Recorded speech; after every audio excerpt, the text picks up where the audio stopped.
The establishment has been waging war on conspiracy theories and the truth for decades, and the media and internet have been thoroughly infiltrated. It's literally a conspiracy against conspiracy theories. Two of the biggest conspiracies the establishment attempts to dismiss by labeling conspiracy theory are the New World Order global government conspiracy and the 9/11 attacks.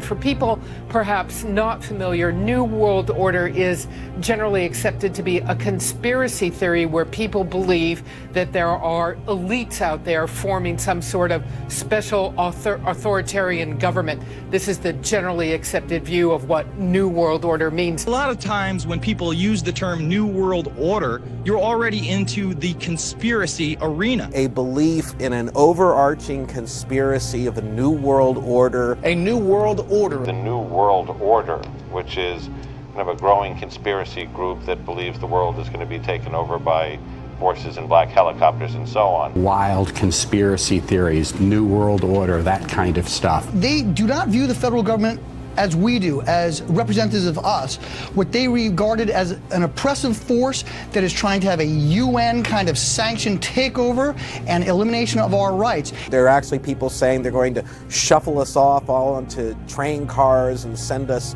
to work camps. I mean, it's crazy stuff. Conspiracy theory, the idea that the government is secretly plotting to impose martial law, to take Americans' guns away from them, to throw anyone who resists into concentration camps that have been built by FEMA secretly, and ultimately to force the United States into a kind of socialistic one-world government, the so-called New World Order. The New World Order, fiat currency, the adoption of fiat money, meaning paper money that is not backed by gold.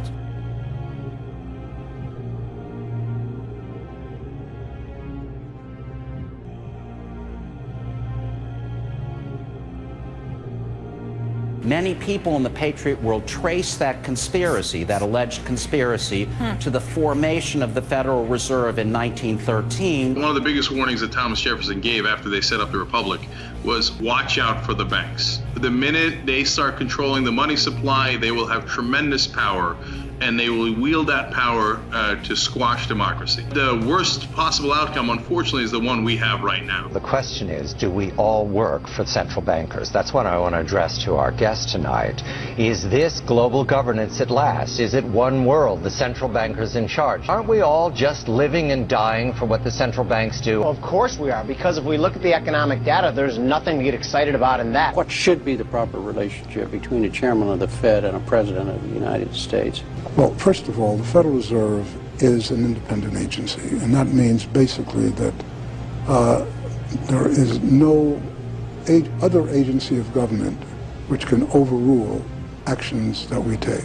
Is the Federal Reserve a conspiracy theory? A lot of people in Washington are starting to believe that. I don't think so. It's a long-standing institution that's designed to stabilize the economy, and whether it makes mistakes or not, works or not, it's not a conspiracy. Tell that to some members of Congress. The Fed is an independent institution, which means that it's not subject to Congress. The president doesn't have oversight of the Fed. The Fed is a separate entity. Who has oversight of Janet Yellen?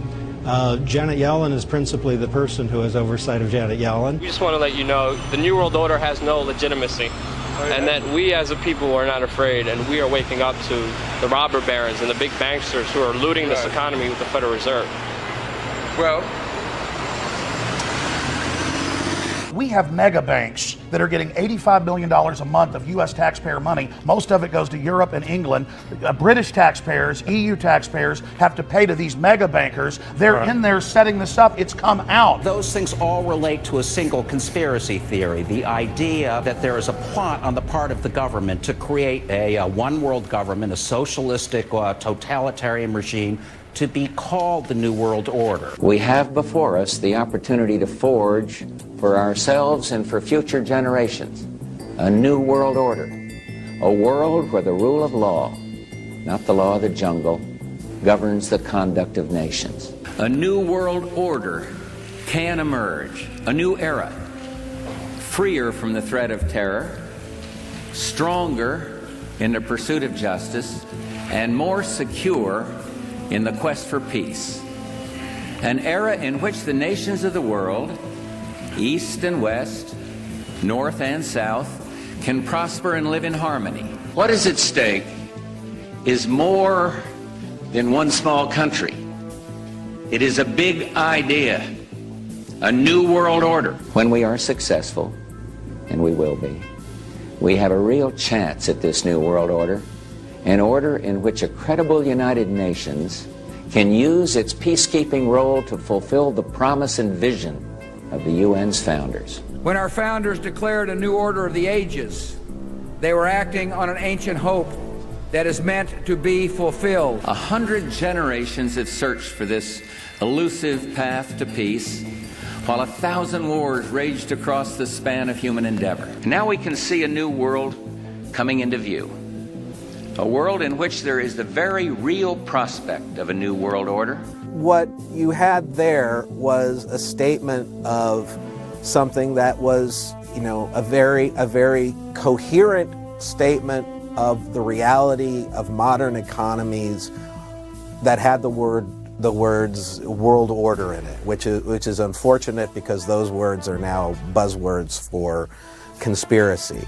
We are in a global economy. Nothing will stop that. Jumping from there to this vast new world order conspiracy, there's not a fact in between there. There is a chance for the President of the United States to use this disaster to carry out what his father, a phrase his father used, I think, only once, and hasn't been used since, and that is a new world order. And those people who have been yelling, oh, the UN's going to take over global conspiracy government. Theorists.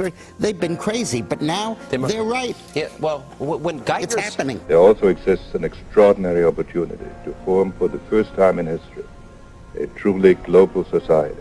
So that the problem of the Bush presidency will be the emergence of a new international order.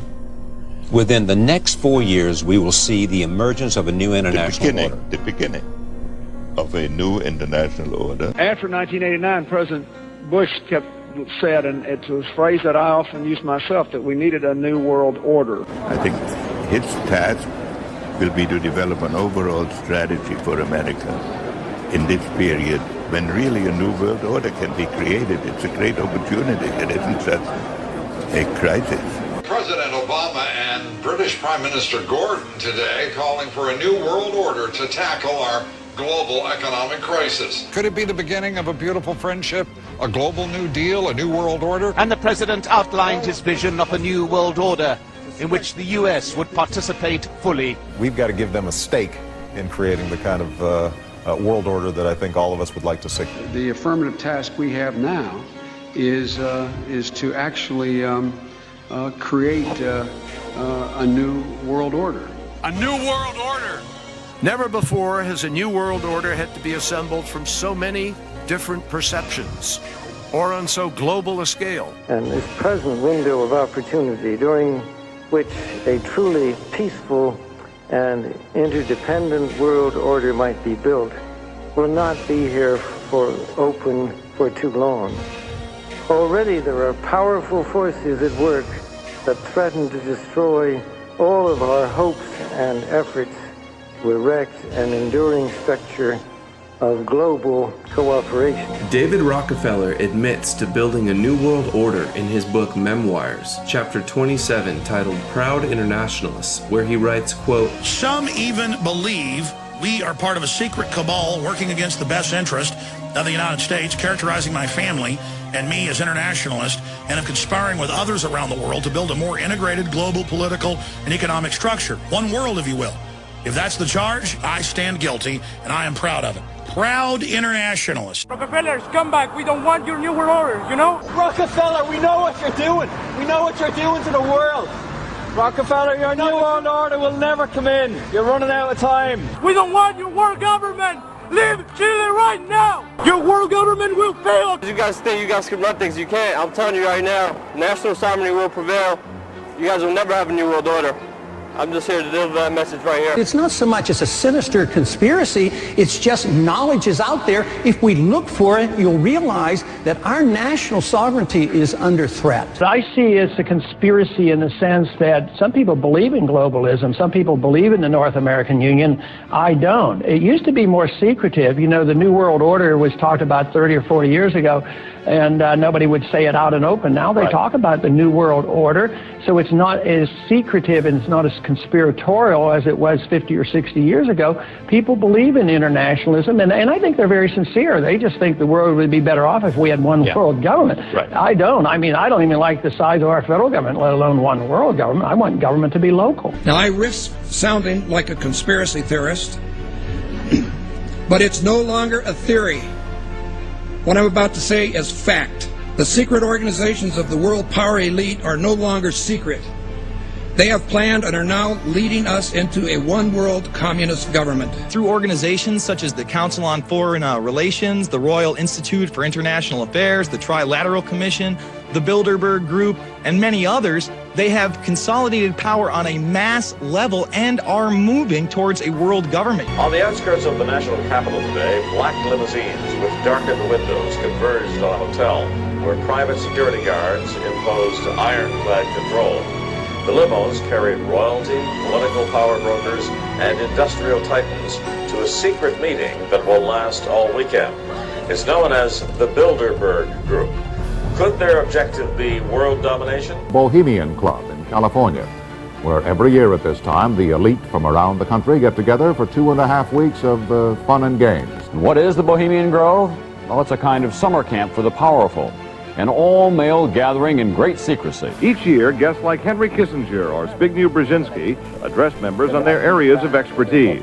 There are rituals, bonfires, and the burning of effigies. The motto of the Bohemian Club is "Weaving spiders, come not here." Simply put, that tells members to leave their business and political deals at home and simply have a good time. But some people say with this much power and this much money located in one place, there is more to the Bohemian Club than campfires and canoeing. Major decisions are being made there outside of the democratic processes. So this is one of the main meeting houses. There is a very pro-world government, anti-national sovereignty sentiment running through it. And so they bring the media, the top Hollywood people together, the head of banking, the academia, with government. And basically, it is a huge networking event where they try to cement this global agenda. I consider yourself a Catholic, but what happens when you worship Moloch at the Bohemian Grove?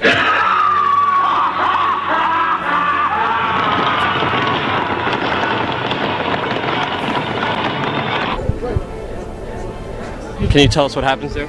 You actually believe all this junk? Bill Clinton said that Republicans run around naked in the woods there. As you say, the Bohemian Club? That's where all those rich Republicans go out and stand naked against redwood trees, right? I've never been to the Bohemian Club, but you ought to go. It'd be good for you. Get some fresh air. And you don't want to know what Richard Nixon said about the place. The Bohemian Grove that I attend, one time at a time, the Easters and the others that come there, but it is the most faggot goddamn thing you will ever imagine on San Francisco crowd because it's just terrible. I mean, I never want to shake hands with anybody in San Francisco. That's the place you attended. It's a secret society. Can you tell us at least who invited you? You know, it's nice to know that there's some people who have fantasy lives that have nothing to touch with. Nice to have had you. Bye-bye. You can't answer the question. You're going to open up on the Bohemian Grove. Bye-bye. You might as well just answer the question. It's going to be a lot easier. People are just going to, it's going to be on YouTube. People are just going to speculate that there's something wrong unless you tell us there's nothing wrong. Come on. Come on. I'm just trying to be transparent and open. That's all I'm trying to do, Neil. And you're kind of making yourself look kind of guilty. Have you been there for the ceremony with the cremation of care? Frankly, I don't think that's something I need to talk to you about. Really? That's right. Well, I'm Alex Jones, and I snuck in there in 2000. I'm the guy that blew it wide open and got the video. It's been on national TV. Well, I disrespect you for that. You do? I do. But it's a lot of big public officials going in there. Don't we deserve to know? You took I don't know anything about you, and I don't know anything about your film. But if you go in there with an understanding, you violated that understanding by releasing that film, and I don't respect you for that. Really? I'm sorry. You took an understanding when you went in there that you would not do that film, and did you have an understanding when you went in there? No. Did you crash it? Yes. Yeah, and it has no trespassing signs there too, doesn't it? No, they put them up after. Oh, I'm sorry. I'm sorry, sir. I've been there before. I know what the circumstances are, and I'm sorry you violated the understandings. That was not a gentlemanly thing to do. But what about the ritual? Is the ritual gentlemanly?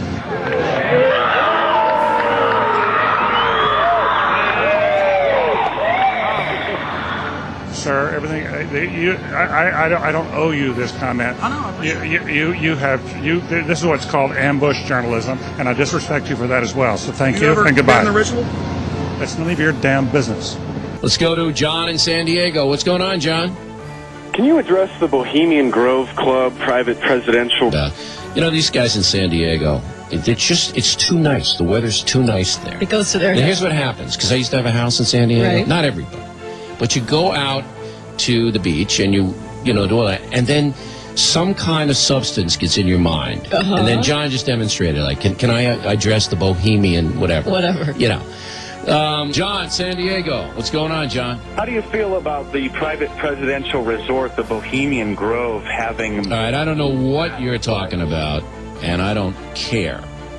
You get the Kool-Aid crew, the Bohemian Grove. All right. Yale University is 300 years old this year, and were you to visit its campus, you would see that it still has exotic clubhouses, which look like tombs where Yale's legendary secret societies meet. The videotape provides a grainy glimpse into what appear to be the initiation rituals of a secret society that's been around since 1832, whose members have gone on to be leaders of Wall Street and the White House, the Senate and the Supreme Court. In the famous Skull and Bones Society, the rituals are still a secret. Even though it may seem silly to us, it seems to mean something to them, and you can't argue with the success of Skull and Bones. True.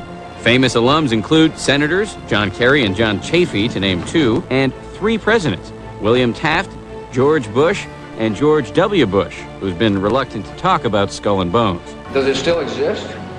The thing is so secret, I'm not even sure it still exists. The tape is a valuable artifact, an extremely rare view into the secret society that groomed the American ruling class for generations. You were both in Skull and Bones, the secret society. It's so secret we can't talk about it. What does that tell us? Not much, because it's a secret. Is there a secret handshake? Is there a secret code? I wish there were something secret I could manifest. 322, secret number? There are all kinds of secrets. You remember Skull and Bones from college and Bush? Were you in the same secret society as Bush? Were you in Skull and Bones? Thank you for cutting my mic. Thank you. Are you going to arrest me? Excuse me. Excuse me. What are you arresting me for? Whoa, whoa, whoa, whoa. Is anybody watching this? I'm not doing this. I want you to... He's got a taser on his chest.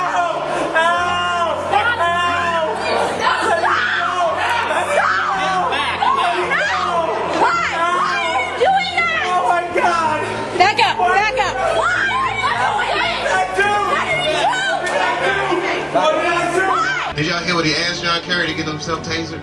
Did you hear the question? He was like, is it not true, Senator Kerry, that you are a member of Skull and Crossbones, a secret society with George Bush?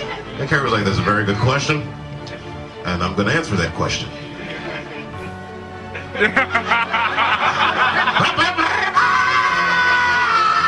What does that mean for America? The conspiracy theorists are going to go on. I'm sure they are. I don't know. I haven't seen the web. Number 322. First of all, he's not the nominee, and look, I look forward. Are you prepared to lose?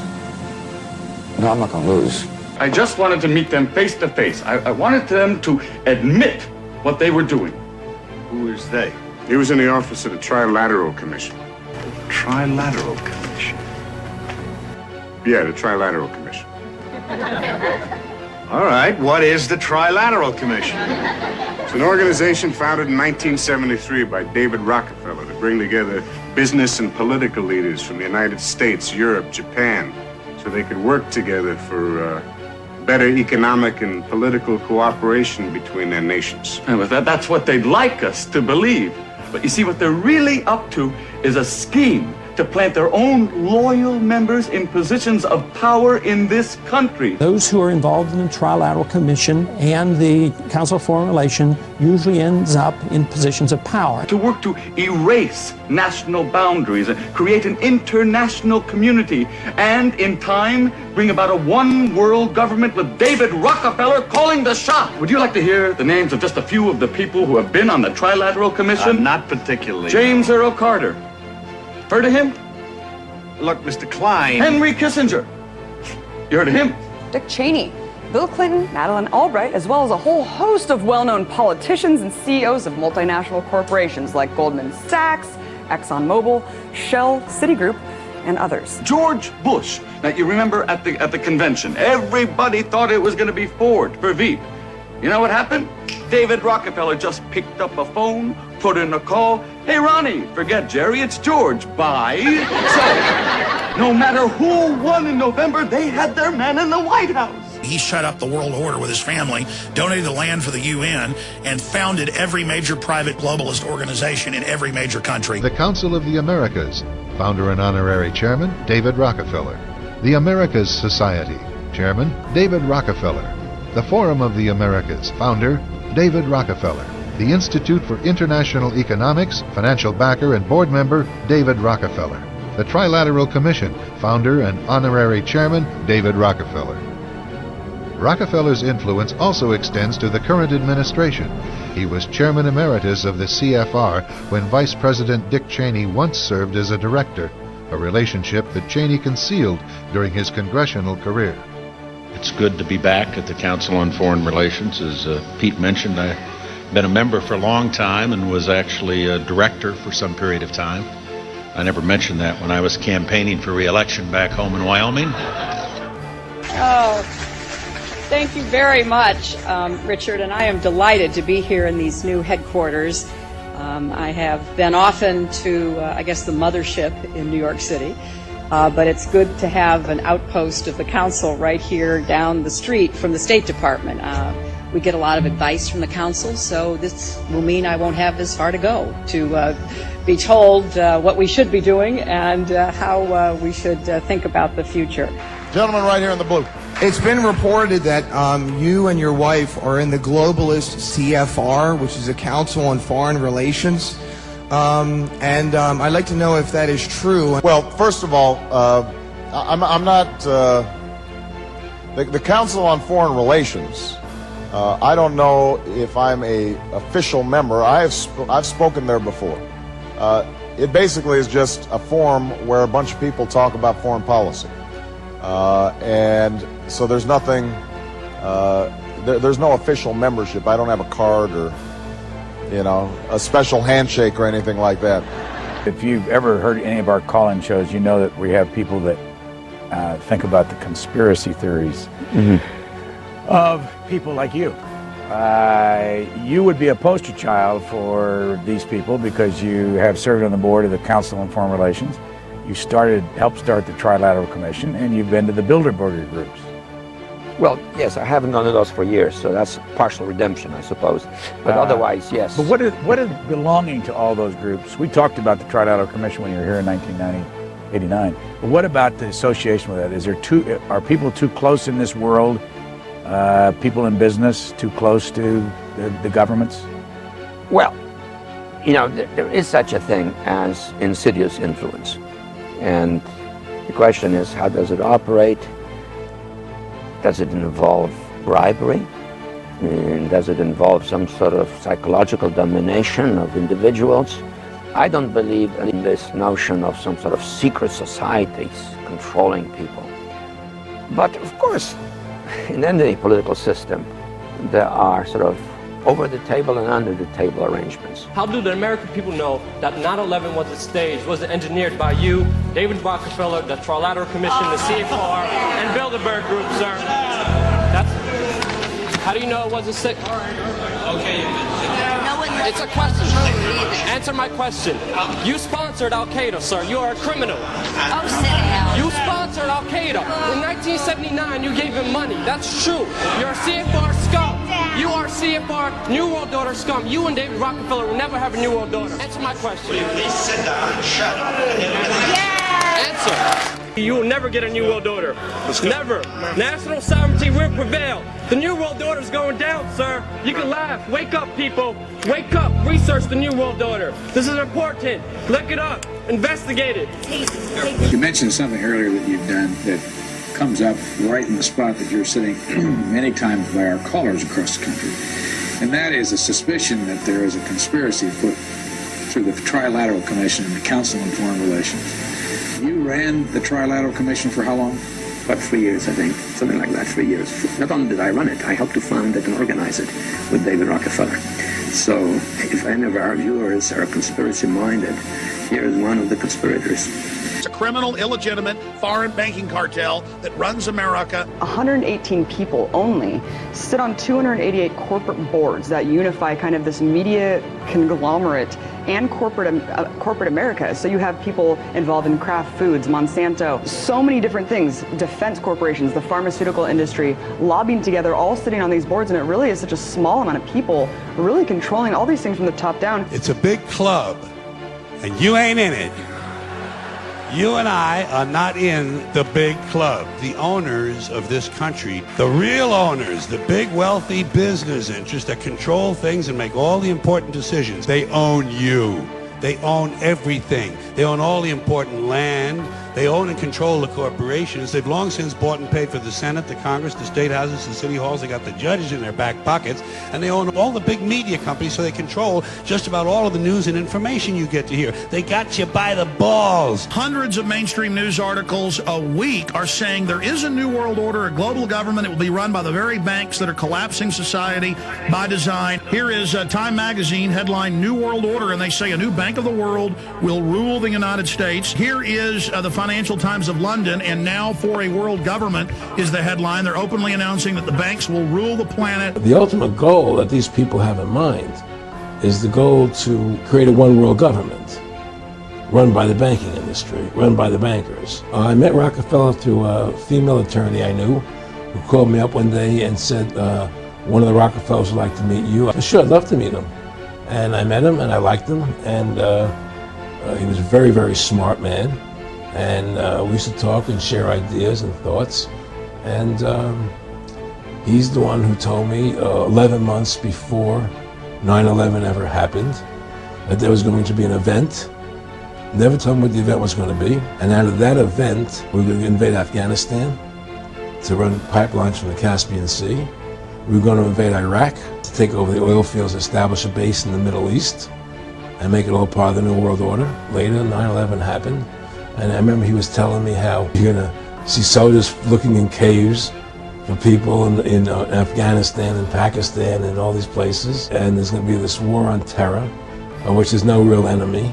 And the whole thing is a giant hoax. But it's a way for the government to take over the American people. He told you it was going to be a hoax. Oh, yeah.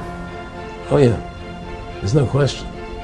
He says, there's going to be war on terror. And he's just laughing. 9/11 was done by people in our own government and our own banking system to perpetuate the fear of the American people and to subordinating themselves to anything the government wants them to do. That's what it's about, and to create this war, this endless war on terror. And that's why and that was the first lie. And the next lie was going into Iraq to get Saddam Hussein out with his weapons of mass destruction. Look, this whole war on terror is a fraud. It's a farce. It's very difficult to say it out loud because people are intimidated against saying it. Because if you say it, they want to make you into a nutcase. It was 9/11 that allowed this war on terror to begin. And until we get to the bottom root of 9/11, the truth of 9/11, we'll never know about the war on terror.